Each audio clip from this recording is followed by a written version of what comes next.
நபிகள் நாயகம் ஸல்லல்லாஹு அலைஹி வஸல்லம் அவங்க ஒரு தடவை கோவப்பட்டிருக்கிறாங்க. கோபத்துடைய உச்சகட்டம் கோவப்பட்டிருக்கிறாங்க. அது என்னன்னு கேட்டா, மனைவிமார்கள் வந்து ஹப்ஸா நாயகி ஆயிஷா நாயகி போட்டு ரசூலுல்லாஹ் அவரை டார்ச்சர் பண்ணி ரொம்ப கடுமையான முறையில் ரசூலுல்லாஹ்ட்ட சண்டை போட்டு விட்டாங்க. அப்ப இது வந்து அவங்களுக்கு ரசூலுல்லாஹ்க்கு ரொம்ப கோவம் வந்து, இனிமே உங்கள்ட்ட எந்த உறவும் கிடையாதுன்னு சொல்லி நினைச்சிட்டாங்க. ஒரு மாசத்துக்கு வந்து அல்லாஹ் மேல சத்தியம் பண்ணிட்டாங்க. ஈலான்னு சொல்லுவாங்கல்ல, ஒரு மாச காலத்துக்கு உங்களோட எந்த தொடர்பும் இல்லைன்னு. அப்புறம் ஊர் பூரா பரவி போச்சு, ரசூலுல்லாஹ் மனைவிமார்களை டைவர்ஸ் பண்ணிட்டாங்க அப்படின்னு பரவணும்னு உமர் ரலியல்லாஹு அன்ஹு வீட்டுக்கு ஒருத்தர் ஓடுறாரு. உமரே செய்தி தெரியுமா அப்படின்னு அவர் என்னன்னு கேட்கிறாரு. இந்த கஸ்ஸான் நாட்டுல இருந்து படையெடுத்து வர்றா சொன்னாங்களே, அப்படி ஏதோ நடந்துருச்சாப்பான்னு கேட்கிறாரு. பெரிய செய்தி மாதிரி சொன்ன உடனே கஸ்ஸான் படையெடுத்து வர வந்துட்டாங்களா அப்படிங்கிறாரு அவரு. அதை விட பெரிய விஷயங்கிறாரு இவரு.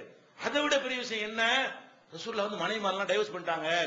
அவங்க அந்த ஒரு மாசத்துக்கு யாரோடையும் பேச மாட்டேன்னு கோவமா போய் என்ன செஞ்சிட்டாங்க, ஒரு மொட்டமா அந்த ஒரு மச்சி பரன் பாங்கல்ல, பரன்ல போய் உட்கார்ந்துக்கிட்டாங்க. ஒரு மாசத்துக்கு என்ன செய்ய மாட்டேன், எந்த ஒரு தொடர்பு வச்சுக்கிற மாட்டேன், அவ்வளவுக்கு ரசூலுல்லாஹ் வேதனைப்படுத்தி இருக்கிறாங்க. அதுக்கப்புறம் என்ன ஆகுது, நேர ரசூலுல்லாஹ் வந்து உமரில் நான் கோவப்பட்டு அவரை ஆடையெல்லாம் தரையில இழுபட மகள்கிட்ட ஓடுறாங்க, ஹப்ஸாட்ட போய். ஏன்னா அவங்க மகளும் அபூபக்கருடைய மகளும் தான் இது காரணம். கடுமையான கோவமா போய் ஹப்ஸாட்ட கேட்கறாங்க, நீ இந்த மாதிரி ரசூலுல்லாஹ் கோவப்படுத்துற மாதிரி ரொம்ப புண்பு ராத்திரி பூரா வேதனைப்படுத்துற மாதிரி நடந்தியாமல, உண்மையா? ஆமா அப்படித்தான் செஞ்சேன் அவங்க சொல்றாங்க. அப்ப என்ன நினைச்சு நமக்கு தெரியல. ஆனா என்ன தெரிஞ்சிருக்கு, ராத்திரி முழுசும் போட்டு ரசூலுல்லாஹ் கஞ்சி காய்ச்சிருக்காங்க. என்ன பேசினாங்கன்னு தெரியல. ரசூலுல்லாஹ் வந்து பொறுமைக்கு சிகரம், பொறுமை கடலு. ஆனாலும் அவங்களுக்கு தாங்க முடியாத அளவுக்கு இவங்க ரெண்டு பேரும் பண்ண விஷயம் வந்து ரொம்ப கடுமையா இருந்திருக்கு. அப்ப உமர் அறிவுரை சொல்லுவாங்க, ஹப்ஸா உனக்கு தேவையில்லாத வேலை, நீ இந்த மாதிரிலாம் பண்ணாத, உனக்கு தேவைன்னு சொன்னா தகப்பன் நான் என்கிட்ட கேள் நான் தர்றேன், நீ வந்து அனுசரிச்சு தான் போகணும் எவ்வளவு அறிவுரை எல்லாம் சொல்லிட்டு அப்புறம் ரசூலுல்லாஹ்ட்ட வந்து என்ன செய்யறாங்க, போய் பேசினா டைவர்ஸ் எல்லாம் பண்ணல. கோபத்துல ஈலான்னு சொல்லி ஒரு மாசத்துக்கு சேர மாட்டேன்னு என்ன செய்யறது, அல்லாஹ் மேல சத்தியம் பண்ணிடுறது. சத்தியம் பண்ணிட்டாங்கன்னா ஒரு மாசம் முடிஞ்சவன என்ன செஞ்சிருந்தேன், அது முடிஞ்சு சொல்றோம். தலாக்கல்ல இது ஒரு ஈலாவுடைய சட்டனம் பின்னாடி பார்ப்போம். எதுக்கு சொல்றேன், ரசூலுல்லாஹ்வுடைய உச்சகட்ட கோபமே இப்படி ஒரு சந்தர்ப்பத்தில் வந்திருக்கே தவிர அப்ப கூட அடிக்கல உதைக்கல. ஒரு மாசத்துக்கு நான் பேச மாட்டேன், ஒரு மாசத்துக்கு உங்களோட எந்த உரம் வச்சுக்கிற மாட்டேன், ஒரு மாசம் ஒதுங்கி இருந்து கொண்டார்கள். அவங்க புரியட்டுமே, ஓவரா டார்ச்சர் பண்ணக்கூட ஒரு அளவுக்கு ஏத்துக்கிட்டாங்க. அப்ப ராத்திரி முழுசும் இரவு முழுசும் இந்த மாதிரி போய் டார்ச்சர் பண்ணியாமலான்னு தகப்பனார் கேட்டு, ஆமா அப்படித்தான் பண்ணுனேன் மகளும் ஹப்ஸா அவர்களும் ஒத்துக்கொள்ற அளவுக்கு என்ன இருக்குது, சம்பவங்கள் நடந்திருக்கிறது. இது வந்து புகாரில 4913வது ஹதீஸ்ல இடம்பெற்றிருக்கிறது. அதே மாதிரி வந்து பல சந்தர்ப்பங்கள் ஒரு கூட்டத்தார் வர்றாங்க, யூதர்கள் வந்து என்ன செய்யறாங்க, ரசூலுல்லாஹ்ட்ட வந்து சலாம் சொல்றாங்க. சலாம் சொல்லும் என்ன பண்றாங்கன்னா, அஸ்ஸலாமு அலைக்கும்ங்கறாங்க. அஸ்ஸலாமு அலைக்கும்னு சொல்லாம என்ன சொல்றான், அஸ்ஸலாமு அலைக்கும். சாமுன்னா சலாம்னா சாந்தி, சாமுன்னா நாசம். அஸ்ஸலாமு அலைக்கும்னா உங்கள் மீது சலாம் உண்டாகட்டுமாக சாந்தி உண்டாகட்டுமாக அர்த்தம். அந்த லாம விட்டுவிட்டு அஸ்ஸலாமு அலைக்கும்னு சொன்னா அதுக்கு என்ன அர்த்தமாயிரும், நாசம் உண்டாகட்டுமாக அர்த்தமாயிரும். ஒருத்தங்க வேணும்னு சலாம் சொல்ற மாதிரி அந்த டைப்ல தெரியும், பார்த்தா வேகத்தை சலாங்கிறது. இவன் என்ன சொல்றான்னு விளங்காது, பார்த்தா சலாம் சொல்ற மாதிரியும் தெரியும், சாம் சொல்ற மாதிரியும் தெரியும். அப்ப இந்த மாதிரி சொல்றாங்க. ஆயிஷா நாய்க்கு கரெக்டா விளங்கிருச்சுங்க, அஸ்ஸலாமு அலைக்கும்னு சொல்லல, ரசூலுல்லாஹ் முன்னாடியே வந்து அஸ்ஸலாமு அலைக்கும் சொல்ற மாதிரி என்ன சொல்றான், அந்த லாவை விட்டுவிட்டு அஸ்ஸலாமு அலைக்கும்ங்கறான். ஆயிஷா நாய்க்கு பயங்கரமா கணவர் இருக்காரு, அதெல்லாம் பார்க்கவே இல்லை. இந்த மாதிரி நாசமா போகணும்னு சொன்னா கோவம் வருமா இல்லையா? அப்ப சரியான கோவம் வந்து அலைக்கும் சாமு இல்ல, ஆனா உனக்கு வந்து நாசம் உண்டாகட்டும்டா, உனக்கு சாபம் உண்டாகட்டும், உனக்கு கேடு உண்டாகட்டும் சகட்டு மணி பிடிச்சி அவங்க திட்ட ஆரம்பிச்சிடுறாங்க.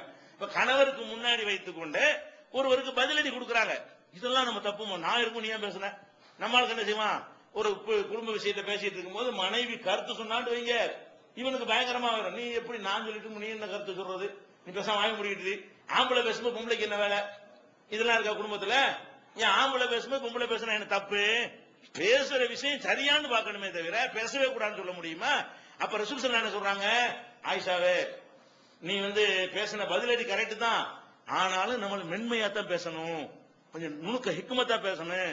அவன் அஸ்ஸலாமு அலைக்கும் டெக்னிக்கா தானே சொல்றான், டைரக்டா சொல்லல. இல்ல நம்மளும் என்ன செய்யணும், அலைக்கும் உனக்கும் ஆகட்டும்னு சொல்லிட்டா அது நல்லா இருந்திருக்கு. நீ போட்டு உடைச்சி பேசிருக்க கூடாது, அது பேசின முறைக்கு பதில் சொல்லவே கூடாதுன்னு சொல்லல. எப்படி சொல்றாங்க, நான் தான் அலைக்கும் அழகா சொல்லிவிட்டானே, நீயும் அவன் அலைக்கும் சாமு லானத்து இப்படி எல்லாம் போட்டீங்க வெளிப்படையா நீ சொன்ன, அவன் எப்படி மூடலா அடிக்கிறான் அப்படிதான் நம்ம அடிக்கணும் அப்படின்னு சொல்லி ரசூல் ஸல்லல்லாஹு அலைஹி வஸல்லம் அவர்கள் அங்க ஒரு அறிவுரை சொன்ன விஷயத்தை நம்ம பார்க்கிறோம். இது புகாரில 6024வது ஹதீஸ்ல இருக்கிறது. அதே மாதிரி வந்து இரவு நேரத்தில் ரசூலுல்லாஹ் வெளியே போயிட்டாங்க. அந்த இரவு வந்து ஆயிஷா தங்கக்கூடிய ஒரு நாள். தங்கக்கூடியவர்களை வெளியே போனவன என்ன ஆச்சு உங்களுக்கு வேற மாதிரி வருது.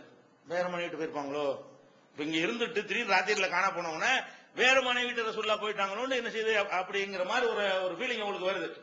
வந்தவன ரசூல் ஸல்லல்லாஹு அலைஹி வஸல்லம் போயிட்டு திரும்பி வர்றாங்களா, மூஞ்சி தூக்கி வச்சுக்கிட்டாங்க. பொம்பளைக்கே உள்ள தன்மை இருக்கும்ல, பேசாம அப்படி இருக்கிறது. அப்ப ரசூல் ஸல்லல்லாஹு கண்டுக்கிட்டாங்க, என்னமோ ஒரு மேட்டர் நடந்திருக்கு, என்ன விஷயம் அப்படிங்கிறாங்க. என்ன விஷயம், என்ன ரோசப்பட்டியா, அதாவது ஒரு வேற மாதிரி பண்ணிட்டியான்னு. ஆமா, உங்களை நீங்க வந்து என்னை விட்டு போனீங்கன்னா எனக்கு ரோசம் வரத்தான் செய்யும் அப்படிங்கிறாங்க. அப்ப ரசூல் ஸல்லல்லாஹு கேக்குறாங்க, கஜ்ஜா ஷைத்தான், உன்ட ஷைத்தான் வந்துட்டானா, என்ன செய்யறாங்க, ஒரு வேலைக்கு வெளியே போனா உடனே அங்கதான் போன நினைச்சுக்கிறதா, உன்ட ஷைத்தான் வந்துட்டானான்ற உடனே அவங்க என்ன கேட்கறாங்க, மை ஷைத்தானும், ஷைத்தான் என்கிட்டயுமா ஷைத்தான் இருக்கிறான். அப்ப ரசூலுல்லாஹ் சொல்றாங்க, ஆமா உன்னோட இருக்கிறான், ஒவ்வொரு மனுஷனோட டைலாக் வேற மாதிரி மாறி போகுது, மாத்தி விடுறாங்க பாருங்க, மார்க்க வழக்க மாதிரி கொண்டு போயிடுறாங்க. என் டைமா சைத்தான் இருக்கிறான், உன் டைம் இருக்கிறான், எல்லாத்தையும் இருக்கிறான். அப்ப உங்க டைமா இருக்கிறான், ஆமா என் டைம் தான் இருக்கிறான் சைத்தான், ஆனா எனக்கு அவன் கட்டுப்பட்டுருவான். சைத்தான் என்கிட்ட தான் இருக்கிறான்.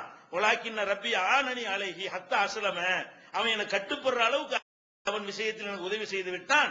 என்கிட்ட உள்ள சைத்தான் வந்து என்னை ஒண்ணு பண்ணிட இயலாது. ஆனா உங்கள்கிட்ட உள்ள சைத்தான் என்ன செய்வான், அந்த மாதிரி சும்மா வெளியே போனா கூட சந்தேகத்தை உண்டாக்குவான். அப்ப இந்த பொம்பளைகளுக்கு வந்து இந்த சந்தேகம் வந்து ரொம்ப அதிகமா இருக்கும். சாதாரண ஒரு விஷயத்துக்கு என்ன செய்வாங்க, ஒரு 100 ரூபாய் பாக்கெட்ல வச்சிருந்தீங்க, அதை காணாண்டவன இந்த 100 ரூபாய் இருந்துச்சு இங்க அப்படிம்பாங்க. பாக்கெட்ல 100 ரூபாய் வச்சிருந்திருப்பீங்க, சட்டையை போட்டிருப்பீங்களா, சாயந்தரம் சட்டை போய் மாட்டும்போது 100 ரூபாய் இருக்காது. ஒண்ணு என்ன செய்வாங்க, காலையில இருந்துச்சு 100 ரூபாய், அது எங்க இப்ப எங்க எதுக்காக கொடுத்திருப்பான், அதெல்லாம் நம்ப மாட்டாங்க. எதா இருந்தாலும் அவங்க சந்தேகம், சின்ன சின்ன அற்பமான விஷயங்களுக்கு என்ன செய்யறது, சந்தேகப்படக்கூடிய தன்மைங்கிறது பெண்கள்கிட்ட உண்டு.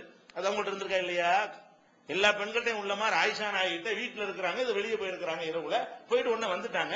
இந்த கொஞ்ச நேரத்துல மிஸ் ஆனவன என்ன பண்ணிட்டாங்க, வேற மாதிரி இப்படி கற்பனை பண்ணிக்கிட்டு அங்க போயிருப்பாங்களா, அங்க போயிருப்பாங்களா, அப்படியோ இப்படியோ இப்படி நினைக்கிறாங்களே. இது வந்து ப்ரோக்ராமே இருக்க போய் தானே நடக்கிறாங்க.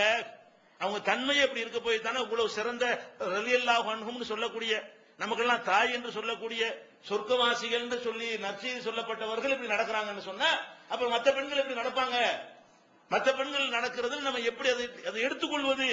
புருஷனா இருக்கக்கூடியவர் என்ன செய்யணும், இதை வந்து புரிந்து கொள்ளணும். பொம்பளைங்கிற இப்பெல்லாம் இருக்கத்தான் செய்வாங்கன்னு அதை ஒரு வேற மாதிரி சிரிச்சு கிரிச்சிட்டு போய் இதுக்காக சண்டையை போட்டாங்க, சைத்தான் வந்துட்டானோ அப்படிங்கிற மாதிரி ஒரு லைட்டான ஒரு விஷயத்தை சொன்னாங்களே தவிர, கை நீட்டி அடிச்சது கிடையாது, ரோசப்பட்டது கிடையாது, கோவப்பட்டது கிடையாது. மார்க்க விஷயத்தை சொற்பொழிவு நிகழ்த்தும் போதெல்லாம் கண்கள் சிவந்து போற அளவுக்குலாம் அப்படி மாதிரி கோவப்படுவாங்க ரசூல் ஸல்லல்லாஹு அலைஹி வஸல்லம்.